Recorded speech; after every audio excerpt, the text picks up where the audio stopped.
Morning fourth class. I hope आप ठीक होंगे, सेफ होंगे, अपना ध्यान रख रहे होंगे। आज आपकी ग्रामर की क्लास है, हिंदी ग्रामर लेसन 10 है और उसका नाम है सर्वनाम प्रनाम। 9 लेसन हम ऑलरेडी कर चुके हैं, अब मैं 10 लेसन करवा रही हूँ रीड, आप ध्यान से समझिए। आओ जाने बार बार संज्ञा का प्रयोग व्याकरण को अच्छा नहीं लगता, इसलिए वह भाषा में सर्वनामों को भी स्थान देता है। ये देखिए, गरिमा एक अच्छी लड़की है, ये कक्षा 4 में पढ़ती है। इसके पिताजी बैंक मैनेजर हैं, इसकी माताजी अध्यापिका हैं, इसे कई पुरस्कार मिले हैं। देखो, एक बार बता दिया बच्चे का नाम कि गरिमा है, इसको अगर बार बार गरिमा गरिमा करेंगे तो ये अच्छा नहीं लगेगा, इसलिए ये वाले सर्वनामों का उपयोग किया गया है यहाँ पर। अब आगे देखिए, इन वाक्यों में गरिमा संज्ञा के स्थान पर यह, इसकी, इसके और इससे का प्रयोग किया गया है। संज्ञा के स्थान पर प्रयुक्त होने वाले इन वाक्यों में गरिमा संज्ञा के स्थान पर यह, इसकी, इसके और इसे का प्रयोग किया गया है। संज्ञा के स्थान पर प्रयुक्त होने वाले इस प्रकार के शब्दों को सर्वनाम कहा जाता है। जैसे मैं ऑलरेडी पहले यहाँ पे बता चुकी हूँ। देखिए, अब हम परिभाषा देखेंगे बच्चों। देखो, जिन शब्दों का प्रयोग संज्ञा के स्थान पर किया जाता है वे सर्वनाम कहलाते हैं। अब आगे देखिए, कुछ अन्य उदाहरण देखिए। मैं कल दिल्ली जाऊंगा, क्या आप मेरे साथ चलेंगे? वह एक पुराना घर है। इन वाक्यों में रंगीन छपे शब्द सर्वनाम है। ठीक है, अब देखते हैं आगे सर्वनाम के भेद, काइंड्स ऑफ द प्रोनाउन। सर्वनाम के 6 भेद होते हैं। ये देखिए, ध्यान से सुनिए, मैं पढ़ रही हूँ। पहला वाला पुरुषवाचक सर्वनाम, दूसरा निश्चयवाचक सर्वनाम, और तीसरा अनिश्चयवाचक सर्वनाम, और चौथा संबंधवाचक सर्वनाम, और फिफ्थ है ये प्रश्नवाचक सर्वनाम, एंड लास्ट वाला है ये निजवाचक सर्वनाम। बच्चों ये देखिए, पुरुषवाचक सर्वनाम पर्सनल प्रनाउन, सुनने वाले, बोलने वाले या किसी अन्य के लिए जिन सर्वनाम शब्दों का प्रयोग किया जाता है वे पुरुषवाचक सर्वनाम कहलाते हैं। उदाहरण देखिए। अब मधुर बोली, मैं खाना नहीं खाऊंगी। सुनील ने विपिन से कहा, तुम उदास क्यों हो? संजय और श्रवण यहाँ खड़े थे, अब वे कहीं चले गए। अभी देखिए, यहाँ पर मैं कहने वाला, तुम सुनने वाला, और वह अन्य व्यक्ति। अब आगे देखते हैं पुरुषवाचक सर्वनाम के भेद। पुरुषवाचक सर्वनाम के 3 भेद हैं। ये देखिए, पहला वाला उत्तम पुरुष, फर्स्ट पर्सन। बोलने वाला या लिखने वाला अपने लिए जिन सर्वनाम शब्दों का प्रयोग करता है वे उत्तम पुरुष कहलाते हैं, जैसे कि मैं, हम आदि।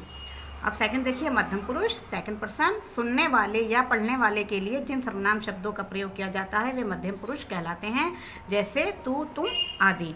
अब लास्ट वाला देखिए, ये अन्य पुरुष, थर्ड पर्सन। अन्य व्यक्तियों के लिए प्रयुक्त होने वाले शब्दों को अन्य पुरुष कहते हैं, जैसे वह आदि।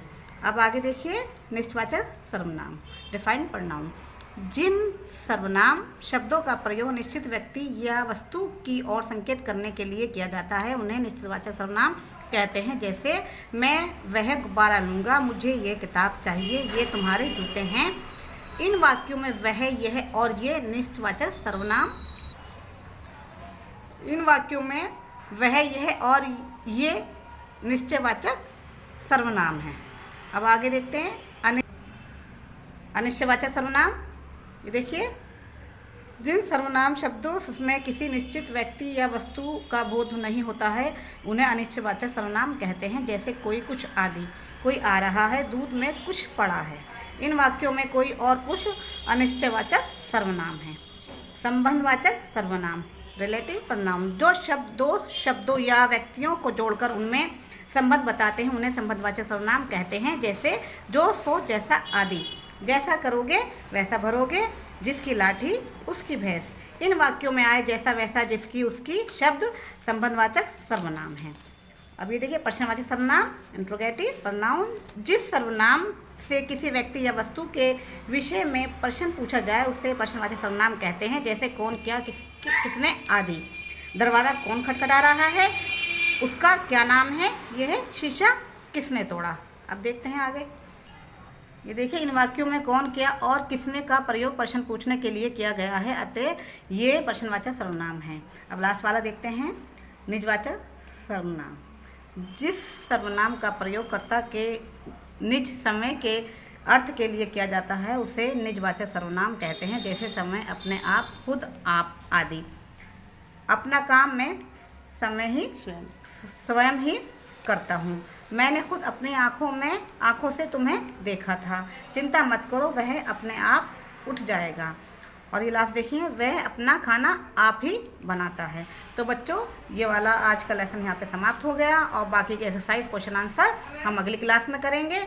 और जो आज आपको काम करना है वो मैं ये बता रही हूँ, ये फिल इन द ब्लैंक्स है जो ऑलरेडी मैंने कर दिए हैं, मैं आपको पढ़कर बता रहा हूँ। देखिए, निम्न वाक्यों में से सर्वनाम छाट कर सामने लिखिए, मैंने यहाँ पर लिख दिए हैं, आप ध्यान से देखिए। ये वाला आपको काम अपनी कॉपी में करना है और PDF बनाकर हमें सेंड करनी है। जब आप सेंड करेंगे उसी के बेस पर हम आपकी बच्चों ये वाला आपको होमवर्क करना है। ये देखिए, मैंने अंडरलाइन भी कर दिया और यहाँ पर हमने लिख दिया, निम्नलिखित वाक्यों में से सर्वनाम छाट कर सामने लिखिए, मैंने लिख दिया। देखिए, वह यहाँ आया था, तो ये वह, और यहाँ लिखा हुआ मैं आपसे स्वयं बात करूँगा, तो ये मैं और स्वयं लिखा हुआ है यहाँ पे। मुझे कुछ खाने को दे दो, तो इसमें कौन सा सर्वनाम है, मुझे और कुछ। ये अच्छा से आपको काम करना नीट एंड क्लियर, PDF बनाकर हमें सेंड करनी है। ओके बच्चों, बाय, टेक केयर।